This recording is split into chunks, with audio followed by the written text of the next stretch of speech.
capital, just Santander. If you look at the last 5 years, we've taken our core capital from about 8 to 12% and increased profitability from 9 to close to 14% ROTE. So, we're ready to support our customers, as is the banking sector, through what is going to be tough times. How are you preparing for those tough times? Are you taking bigger reserves against the possibility of some defaults? I mean, whether it's in the United Kingdom or back in the United States or Latin America for that matter?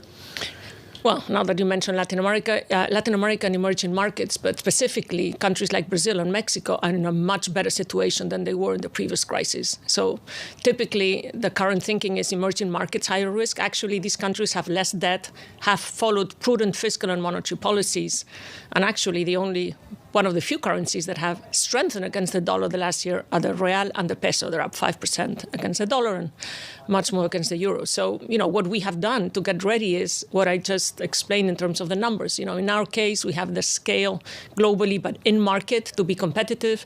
We have strengthened our balance sheet in a very significant way, and we have been very close to our consumers and customers as we have been during COVID. Talk about consumers, because consumers drive so much of the economy, certainly in the United States, but elsewhere as well. Clearly, Europe is suffering from that, importing inflation. To me, the best example I've seen is central banks in Brazil or Mexico raising rates to 14% earlier this year, ahead of the Fed. This is really important because this means that they're not importing inflation. Actually, to me, if you look ahead, Brazil and Mexico are expected to grow more than the U.S. next year. And by the end of this year, we'll have 5% less inflation than Germany.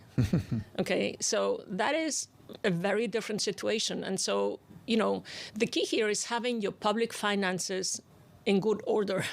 This is obviously not easy for many countries, but some of these countries have managed that. And that is the best way to get the economy back on a sustainable growth once we have tackled inflation.